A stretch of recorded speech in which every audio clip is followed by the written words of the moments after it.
Welcome to the Point. One of the themes in this year's election will be which party will control the majority in both the state House and the state Senate. Last week, we heard from leaders of both parties about their chances in the upper chamber. This week, we begin to look at 3 Senate races in West Michigan that will help determine the balance of power. Incumbent Winnie Brinks in the new 29th District talked with us about her time in the legislature so far and what she hopes to accomplish if she is reelected. Senator, let's talk about this upcoming election. And we were just talking before we started this. I can't help but recall the first time I met you on Calder Plaza. And it was a unique circumstance that you got into a House race, which we won't relitigate on this program. But from that beginning to now wrapping up your first term in the Senate, there has been a large swath of legislation that you've been involved with, that you've introduced and gotten passed, and you decided to run again for what would be your final term in the state Senate. What keeps you going in a legislature that I must say is very enjoyable to cover, but sometimes it's a bit uncomfortable given the political divides that seem to be, my words, not yours, getting bigger, not smaller. So what keeps you motivated to do this? Yeah, it's interesting to think back to that day in 2012. I think it was June 22 on the Calder Plaza. But it's been a great decade knowing you. But you bring up excellent points. It can be a really tough job and it can be a really tough spot to be in. But I think I've proven that I have a long record of working with people across the aisle and working to get really meaningful policy done. And that's really, really rewarding. So as tough as it can be, I'm a tough person and I can take that, but I am really excited about doing the policy work that we've been able to do. We've been able to do some meaningful stuff, expanding Medicaid. That was a big deal when we did that in, I think it was 14 or 15. We were able to put protections in place to help get PFAS out of drinking water. That's a big deal. We're able to do a lot of other big policy things that will have a lasting impact. And seeing the budget talks this year, how much improvement there's been over the last 4 years, despite some of our political divides, we've been able to make some progress. And I think I'm ideally situated to do that for the next 4 years to serve our community here in West Michigan well. The district has changed a little bit with redistricting, but when you think about the core of your district and kind of where the county, we were talking about kind of the changing demographics of Kent County and of West Michigan, how important is it for you to maintain that contact, that constant being in touch with constituents, because it's kind of a changing playing field? Yeah, it is. You've known this about me. I've been a big door knocker for 10 years and have literally knocked on tens of thousands of doors. And I think that is one of the best ways to understand what people are really experiencing in their real lives, by talking to them right there on their front doorsteps. And so that's been really important to me, to be open, to be accessible. I have regular coffee hours in my community, and COVID threw a wrench into that, of course, but trying to make sure that I am out there listening to what people are actually saying, not what we think they want, because there's all kinds of politicians who think they have all the answers already, but to truly listen to the people in their community. And you're right, the district is changing in terms of its boundaries. And as I knock on doors this summer, I am just meeting some incredibly great people. The diversity in this community is amazing. Knocking on doors in Wyoming and Kentwood, hearing from folks who've been there for 30 years and from folks who are brand new in the last 10 years. It's just an incredibly gratifying experience. And I am so excited to bring those voices to the state legislature as well. Talk to me about your plans over the next 4 years. If you're successful, and if indeed you are reelected, what is it that you would like to try to do in those 4 years? I think one key thing, obviously, it's big in the news this year, is to ensure that we are protecting people's ability to make their own reproductive health care choices. That's just been a constant theme, talking with people, knocking on doors, but also just in our email communications, and constituents are really concerned about that. So ensuring that people have those rights, I think, is really top of mind for voters this year. So that will be important. Other things, we have a huge housing challenge. Those are some policy issues that I think that we can make a difference on, especially if we have some resources at the state level. Continuing to secure the strong funding that we just passed for K through 12 education, so that we can help people be qualified for the jobs of the future, that they can actually build a career on, ensuring that they're qualified for jobs that pay enough to support their families, to save for retirement, to be able to do the things that they want to do with their children. So all of those things are really big issues. Making sure that we just keep the state on solid fiscal ground, working with the governor to achieve things for our whole state. I think she's done a great job talking about economic development. She's done a great job really working hard to build our infrastructure so that we have that platform for businesses in our economy to grow. So all of those things are exciting policy areas that I think we'll see a lot of work on in the next 4 years. Let's talk about housing for a moment, because I know within the city of Grand Rapids and the larger community, affordable housing has been a conversation that we've been hearing amplify over the past, I would say 10 years, but maybe it's been longer than that. And it comes into question as the housing market may be flattening out a little bit because of the inflationary pressures that are out there and the interest rates that are going up.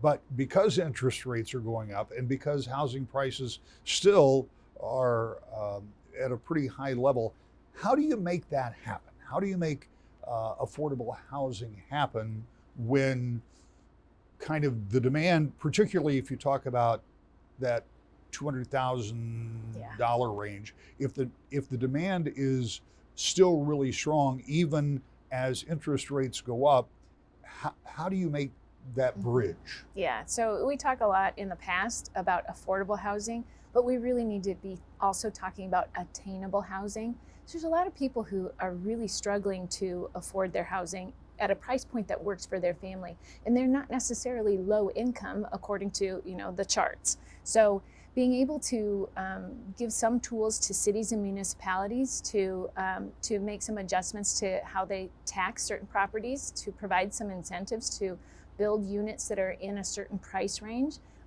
and to make those available to property owners and developers, and just regular folks who might have a duplex or a fourplex, could really help us keep the prices in range for those people. One of our big problems, though, Rick, is that we don't have enough housing stock at multiple price points. And so just being able to help offset the costs of building those new ones, of renovating older buildings, is something that the state can have a hand in. And it's important for us to work with local governments to do that. But there are some opportunities there. I have a bipartisan bill package that I'm working on right now with 2 Republicans, 2 Democrats in the state Senate.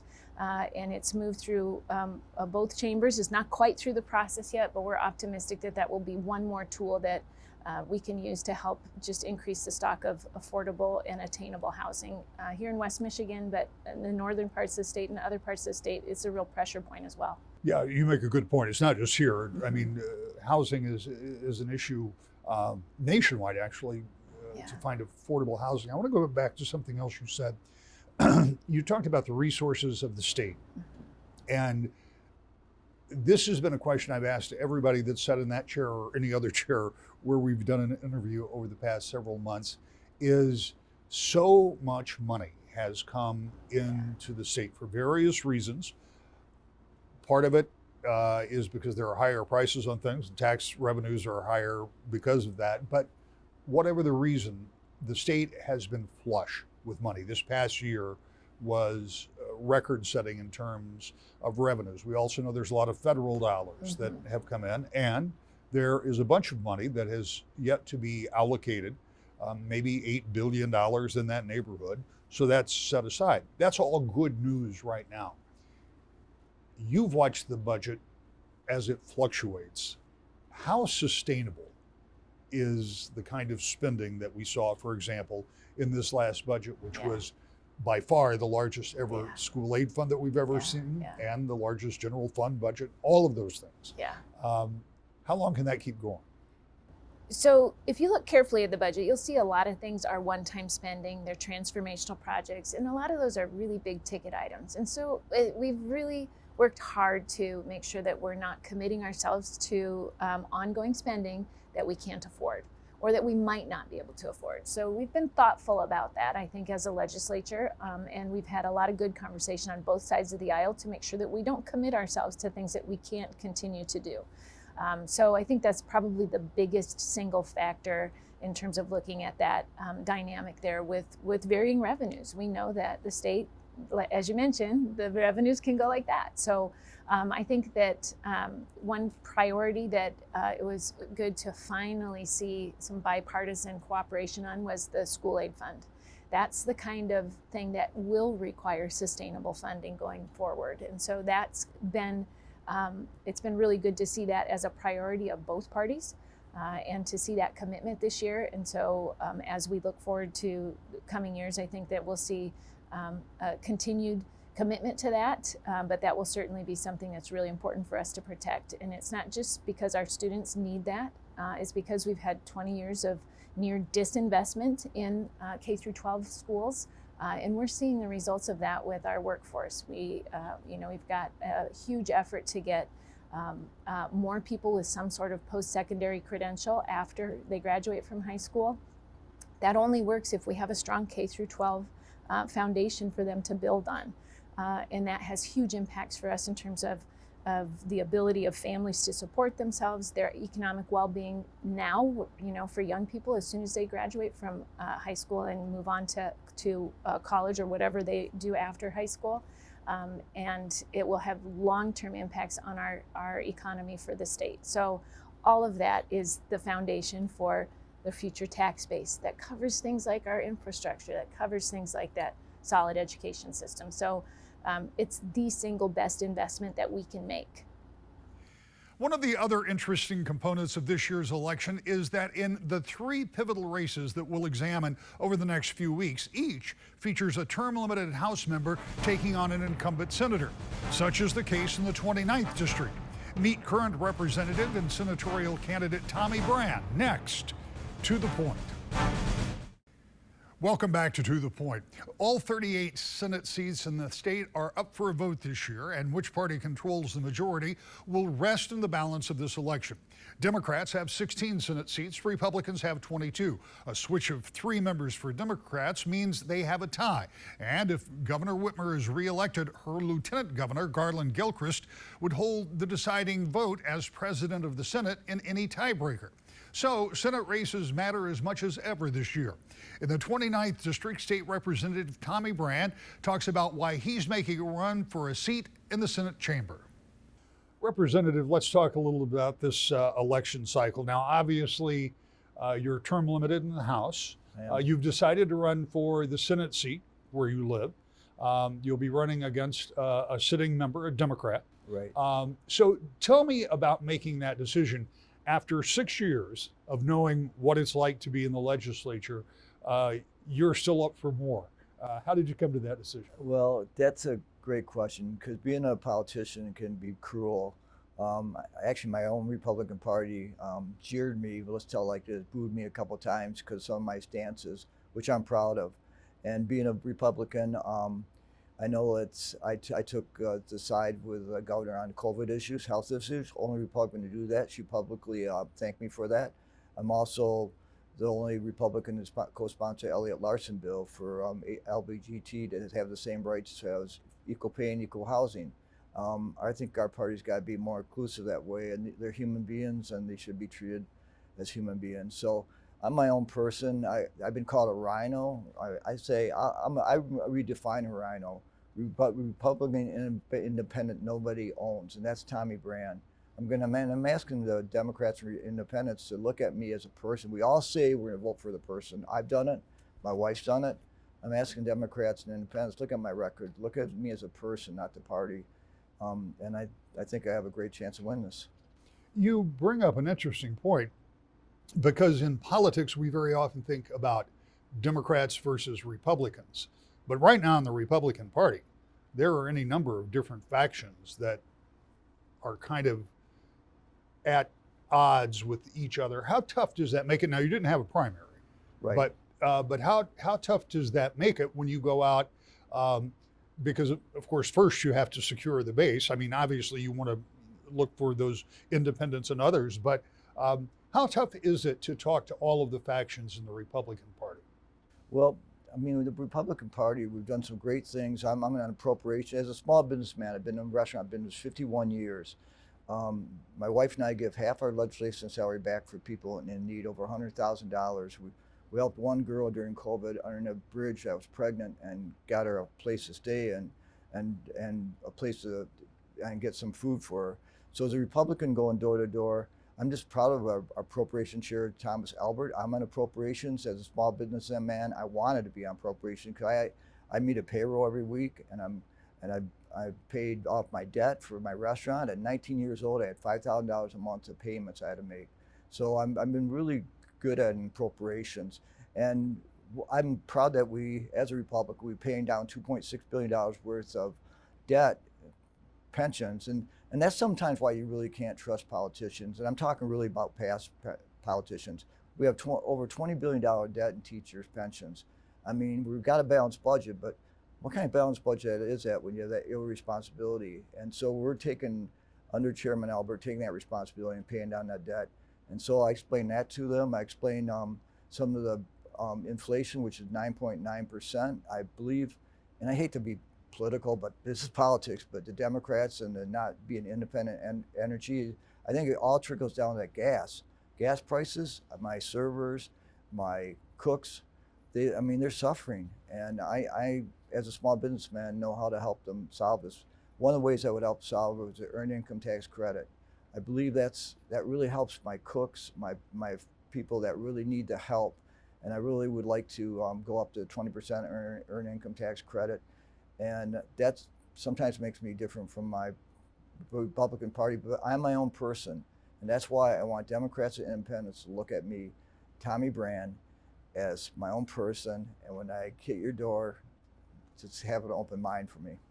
Being in Lansing now is much different than it was even 10 years ago or 20 years ago. And I'm not limited to the good old days because everything evolves, everything changes. But it is a different atmosphere with what I think is less camaraderie and less association. I'm sure there's still those cases where people do make friends across the aisle, and I know that people do work together, but still it's very politically charged. It feels like everything is done based on the politics of one side or the other. But even after your 6 years, you still want to go back. What is it you want to achieve if you're successful? Well, first of all, I'm good at this job. Like I watched your last show last Sunday, and Senator Moss was brought up by Senator Anich. And Senator Moss actually supported me in my Republican primary. He was wishing me best luck. My friend Steve Pesca, who I graduated from East Grand Rapids, supported me in my Republican primary. I'm not gonna, I know it's a whole different story for them now, so I'm not gonna say they're gonna support me now. But because I'm good at this job, I won the Michigan Advocacy for Homeless Award. I mean, we're $16 when we were there per bed, per shelter. Now we're up to $19. The national average is $26. My dad, I remember right near St. Andrew's Church saying, I can't believe we have homelessness in this country. So I never forgot what my dad said. I also won the Sheriff's Association Legislation of the Year Award. Being on appropriations, we had a Representative Miller every year asking for secondary road patrol money. And I said, why do we have to do this every year? I mean, he said, why don't you solve the problem? Okay, I solved the problem. We're getting $50 million from liquor tax money to subsidize the secondary road patrols, where 75% of accidents happen. I'm pro-police. You know, I would like to actually take $40 million at Pure Michigan. It's too late now, but I'd like to make it pure police, pure responders, put commercials showing them saving lives with CPR, show them delivering babies, show them helping drug addicts, saving their lives. I mean, we're like in the Superman world. And if you remember Superman comics, he had the bizarro world. It was the opposite. We're actually in the opposite when it comes to our first responders. We got to support them more. And I actually, if I elected, I'd like to add the revenue sharing to add more police and fire to cities that need it. And I think every city needs it. When you talk about increasing the percentage of money for police departments out of revenue sharing, out of the existing revenue sharing, or would you expand revenue sharing? I think we would have to expand it.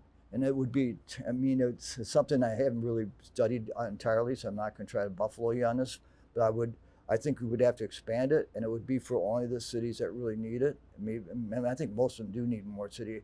We need a safe state of Michigan, and we got more police officers because of the demoralizing of the police department, which has to stop. Get out of this bizarre world, it has to stop. And we have to, I want to give them an opportunity to hire more and recruit more. I'm ahead of state police appropriations. We've increased our budget 5%. We're adding, looking for more diversity. We're working on de-escalation. We put money towards de-escalation, so we've done some great things. When you think about appropriations, and that's a very important part, I mean, if there is one job the legislature must do, first and foremost, is come up with a budget, pass that budget, and hopefully, as this year, negotiate it with the executive branch. So once it's passed, it largely gets signed. There were some vetoes, but I think you probably knew those were going to be vetoed when the budget went through. But the question I have about the budget is there has been so much money that has come to the state of Michigan.